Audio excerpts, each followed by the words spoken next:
Ке ги омекнели цврстите бугарски ставови интензивната дипломатска офанзива на еврокомесарот Оливер Вархеи на Балканот. Во услови на нови закони од Бугарија и поставување на ултиматуми, европските тешкаши со доза оптимизам најавуваат дека до јуни е можно решение во билатералните односи. Сепак Вархеи признава дека е разочаран од тоа што се уште се разговара за прашањето кога Македонија ќе ги почне преговорите со Европската унија, кое како што рече верувал дека ќе биде решено пред 2 години. Исклучително сум разочаран што се уште разговараме за ова прашање. Разговаравме пред 2 години, сега пак разговараме. Мораме да си веруваме еден на друг, да веруваме во нашите способности. Сите земји членки мора да ја почувствуваат силата на процесот на пристапување. Ке доаѓам онолку пати колку што е потребно за да го решам овој проблем, бидејќи војната ни покажа дека немаме ниту време, ниту можност да го заборавиме овој процес.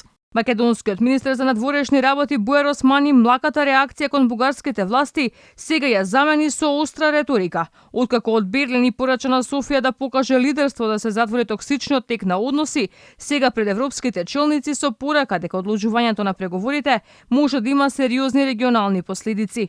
Во седмиците што следат, одлуките донесени на ниво на ЕУ ќе бидат од суштинско значење за иднината на Западен Балкан и неговата ЕУ перспектива. Секој натамошно одложување на овој пат може да има сериозни регионални последици. А Бугарија ќе настојува Македонија да го смени уставот и да ги направи бугарите државотворен народ, порача бугарската шефица на дипломатијата Теодора Генчовска пред почетокот на форумот во Софија. Како што пренесуваат бугарските медиуми, Генчовска не ја исклучува можноста пакетот 4+1 барање да стане дел од преговарачката рамка за почнување на преговорите на Македонија. Това е условие, което е залегнало в... Тоа е условот кој стои во декларацијата на Народното собрание и е во решенијата на Консултативниот совет за национална безбедност.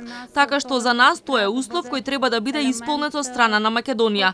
Прашањето е дали да биде впишано во преговарачката рамка или прво да го исполнат па да почнат преговори. Во оваа фаза прво да го исполнат овој услов претходно па да почнат преговорите. Но премиерот дава поинакви сигнали. Јас не знам какви сигнали дава, но тоа е нашата позиција. Вархеи утрово имаше средба со бугарскиот претседател Румен Радев, а подоцна попладне ќе се сретне и со премиерот Кирил Петков. Следна дестинација за Вархеи е Скопје, каде планирани се средби со државно-политичкиот врв.